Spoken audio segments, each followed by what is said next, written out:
Hello and welcome you all friends once again. दोस्तों, हम literary device discuss कर रहे हैं RPSC second grade English literature के पोर्शन में। हम 3 लिटरेरी डिवाइस कर चुके हैं, जिसमें एपिक, मॉक एपिक और ड्रामेटिक मोनोलॉग को। आज हम स्टार्ट करने जाने वाले हैं बैलेड को। बैलेड होता है एक प्रकार से गाथा गीत या प्रेम गीत। The word ballad is derived from ballare which means to dance. Ballad जो वर्ड है वो कहाँ से ड्राइव किया गया है, तो बैलेर से ड्राइव किया गया है, जिसका अर्थ होता है टू डांस। ओरिजिनली ये ballad is a song, originally ये एक सॉन्ग होता है। तो इतना ही पूछा जाता है बैलेड के बारे में कि बैलेड होता क्या है, तो ballad is generally a song and derived from ballare which means to dance. अब इसका एग्जाम्पल है, बहुत ही इंपॉर्टेंट एग्जाम्पल है एस.टी. कोलरिज का, सैमुअल टेलर कोलरिज का rhyme of the unsent mariner is one of the best example of ballad. ये आपको याद करना है, मोस्ट इंपॉर्टेंट है।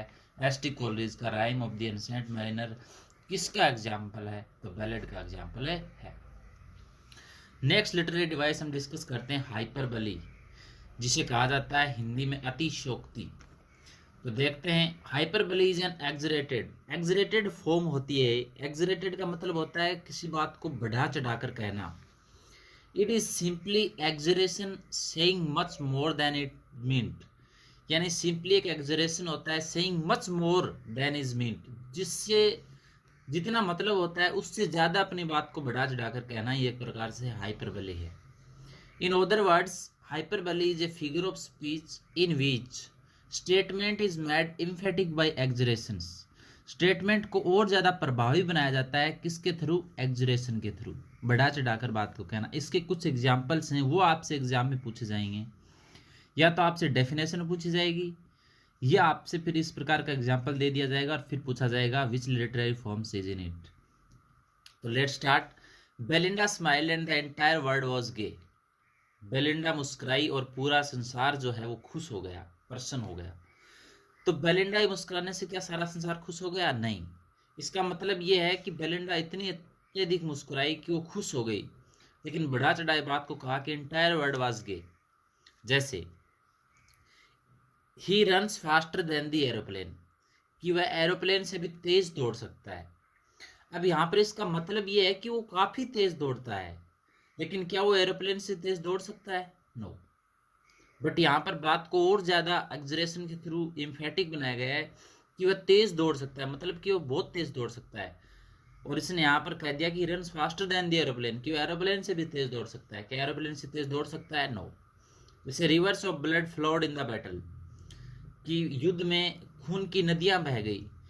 इसका मतलब ये है कि युद्ध इतना भयंकर था, इतना भीषण था कि खून की नदियां बह गई। अब खून की नदियां थोड़ी बही थी वहां, लेकिन युद्ध इतना भीषण था, वो एक प्रकार से इसका कहने का मतलब है।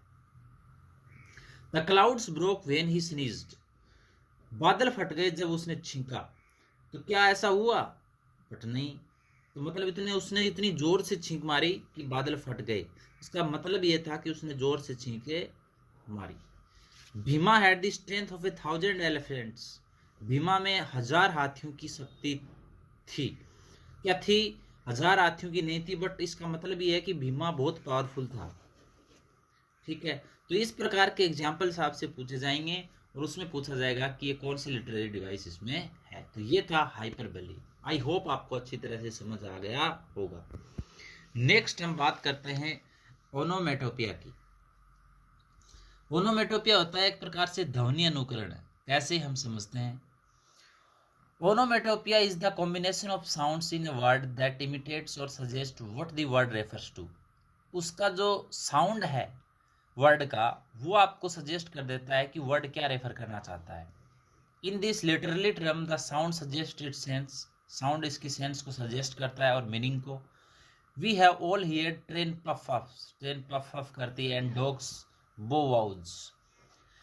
यानी जो वर्ड है वो वर्ड ही हमें बता देते हैं कि ये वर्ड कहना क्या चाहता है। वर्ड का साउंड का प्रोनाउंसिएशन है वही बता देता है। जैसे clattering flint battered with clanging hoop. Clattering flint, battered, clanging, इन सब से आपको पता चल रहा है कि वर्ड आपको क्या कहना चाहते हैं। एंड जैसे beauty born of murmuring race, beauty born हुई है मरमरमिंग रेस के लिए, तो मरमरमिंग वर्ड बता रहा है मरमरमिंग। सी हियर्ड द हमिंग ऑफ बीज, उसने बीज की हमिंग सुनी। हमिंग यानी भिनभिनाना, हमिंग भिनभिनाना, यानी ये वर्ड आपको बता रहा है। I just heard the mew of a cat, मैंने कैट की म्यू सुनी। म्यू यानी ये वर्ड आपको बता रहा है ये क्या कहना चाहता है। The snake hisses in the bush, snake hisses कर रहा है, हिसेज। तो इस प्रकार से ये वर्ड आपको बता देते हैं, क्लैटरिंग, मरमरिंग, हैमिंग, म्यू, हिसेज। वर्ड खुद बता दें कि क्या कहना चाहता है, वो कहलाता है ओनोमेटोपिया। आई होप आपको ये तीनों लिटरेरी डिवाइस समझ में आए होंगे। नेक्स्ट में हम बात करेंगे स्टायर और आयरनी की। Till then take care, bye bye, have a good day.